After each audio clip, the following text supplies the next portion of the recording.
All right, today I'm going to be looking at the EV ZLX G2 12-inch powered speaker.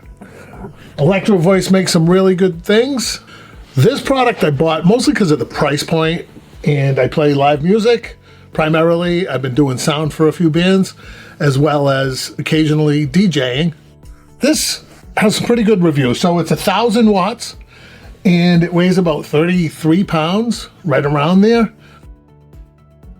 Anything under 40 is pretty good for me. And so it has some options, some bells and whistles, which may seem intimidating to some folks of a certain age, like myself, over 50. You know that if there's an app attached to it, that can actually scare people off because you want to be able to just go in and get something usable right out of the gate. Well, this does have the option to do that, but there also are some things that you have to kind of know going in. And it's simple once you know that, but there are some presets here. This actually has a delay. It has some effects, which means you could plug right in with a vocal mic and an acoustic guitar and get effects and EQ it right through the app, or use this. You don't have to use the app, but I'm going to show you how to use the app, what it looks like. It's really simple. They make it so user-friendly that even without a lot of experience and being like technology savvy, you can still get away with making some easy adjustments. So let's get right to it. I'm going to show you what it sounds like plugged straight in with the acoustic and vocals, and then I'll also show you what it sounds like using my Allen Heath board here. This is a little ZL10FX, and this is kind of my go-to. We're just gonna see what it sounds like, the difference between using something like that and then going straight into the speaker. I really like it so far. I haven't pushed it to its limit. There are some specs, and I'll go over them, or at least put them in the description and right on the screen so you can get an idea of what the limitations are as far as volume. Let's take a real quick look at the display here. So it'll lock out. You have to hit the button to make sure you can use it. Right now, it's when you don't see any of these lit up, that means you're going to be adjusting the main. So shout out to Peter from Manchester Music Mill for giving me the advice to leave the main set at +3, and then the individual channel to 0. So if you're doing live music and you're just using this as a regular speaker with adjusting EQ and using any type of effects, just to set it as a normal speaker, this would be the recommendation I got. And of course you could always go a little bit louder, but this was the recommendation so that you can EQ it through your board. So simple enough, input 2, and then you can make the adjustments. You can see that going up right there, going down. This is the Bluetooth. You can set your phone and link into the speaker and use it directly as a Bluetooth connection and still use the app to control the speaker. So that's a really good feature. And you can also make adjustments to the treble, bass, and mids while using the Bluetooth. Sometimes the Bluetooth speakers will just be, you get what you get and you have volume up and that's it. So this has that option, which is pretty cool. And again, this is a little simpler than it may look because of all the options we have. Tripod, it's on a tripod. You could also set it to monitor if you were going to use it in that way. I have it at a 100 hertz cut, so it'll eliminate anything lower than 100 hertz without getting into being a sound engineer, because I'm not. You could also set it to one of their subs, EV, and they have some settings so that it'll automatically make the adjustments because they're familiar with their own product. Or you can leave it off. I find that it's a little bassy, but we'll leave it off. And let's go to the delay is locked. The effects are off. And most of that stuff, you don't have to know anything about it if you don't want, but you can learn it. when in doubt, I just leave everything off. And then you can get out of there. But if you just leave the buttons for long enough, it'll lock it out. So you have to press the button so you don't inadvertently make any changes to your signal. All right, so that's what that display looks like right there. Again, you can control the whole amp, the whole speaker by just learning what's going on with that. But I'm going to show you the app. I think the app is easier. I'm going to show you how unscary it can be. A quick look at the app. It is searching for the speakers now. I have two of them. Only one is plugged in. So as soon as it links into that, you'll see that we are connected. We click on that. That brings us to the main screen. If we had both speakers plugged in, we could just toggle this arrow over, and that's going to give us our options to adjust the other speaker. Now, if you make any changes to the bass or mids or treble, it will affect all three channels. So this is the main screen, and you're going to make any let's call global changes that are going to affect all of the individual channels.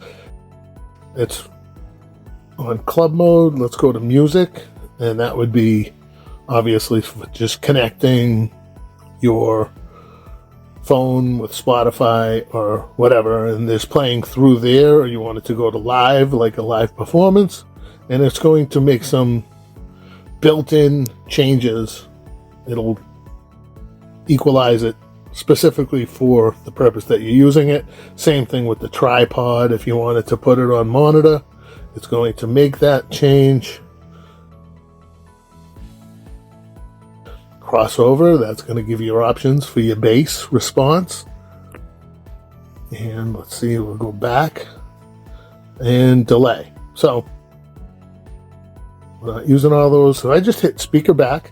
That's going to send you back to this screen. Now let's talk about going to channel 1, 2, and 3. We're going to edit mixer down here on the bottom. And again, you can mute the whole system right here. Now we have channels 1, and here are all our options. So let's take the volume level. If you wanted to make any changes to these, you have to hit these buttons to highlight it, and you can clearly see the square. That's going to allow you to make any changes. Right now, we'll take the channel off mute, bring the volume up. Let's say we want to bring the bass down, bring the mids up, keep the treble right where it is. You can see it zeroes it out, and there's a compressor built in. You can experiment with that and decide what you like. This reverb, you do need to make sure that it's on, and the amount, the value of the reverb is going to be on the main mixer. And we've talked about that a little bit. And the ducker, which for my purposes, I'll always keep in the off position. All right, so now we want to go back to the mixer, and that's going to give us channel 2. We are done with that. We can go to channel 3, or the Bluetooth channel. Now that's one way we can do it. We can also hit this arrow, and this arrow is going to bring us back. Now that we're on this setting, it'll bring us to channels 1, 2, and 3, or you can go back and edit the mixer this way, and you still have the option to make your changes to the reverb. And back and back. Again, it's pretty intuitive, easy to use. Once you get the hang of it, it's very simple. So let's exit out of here. Close all. And now we're off. All right, so now let's see how it sounds.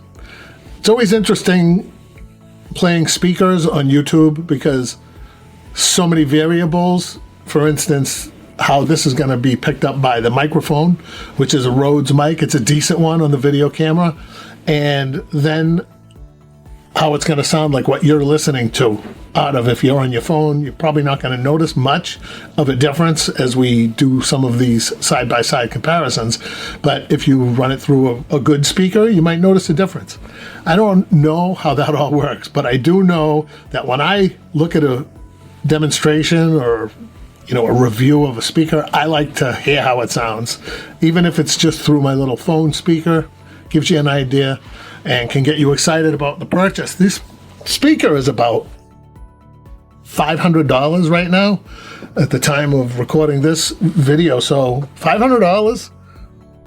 The cover was an additional probably $70, which is always interesting how expensive the covers are. All right, I have my Eastman guitar. I thought it would be fun to try something that has a passive pickup. So there's no battery in this guitar. I have some decent guitars that I would normally run through this speaker. But I thought it would be good to have something that has no EQ on board, no battery in here. So I'm using the high Z input, channel 2, and any EQing that I'm doing with this guitar is going to be directly through my app. All right, so let's see what we can get. This is what it sounds like in the room without any microphones.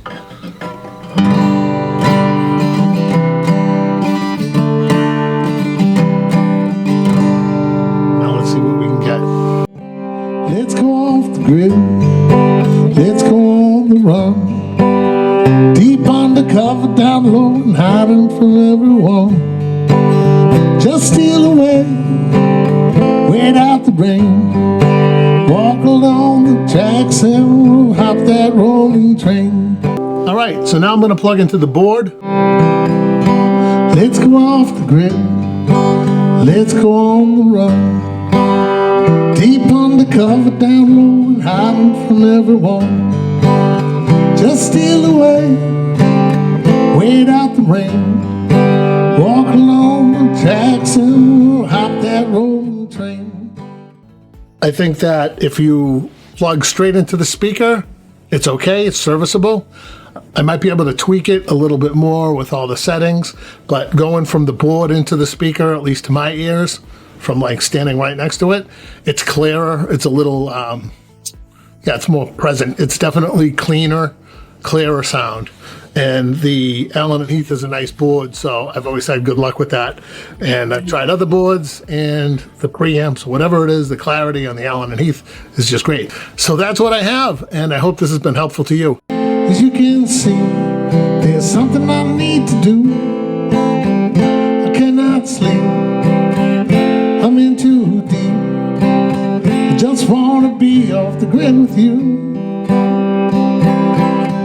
Just want to be off the grid with you.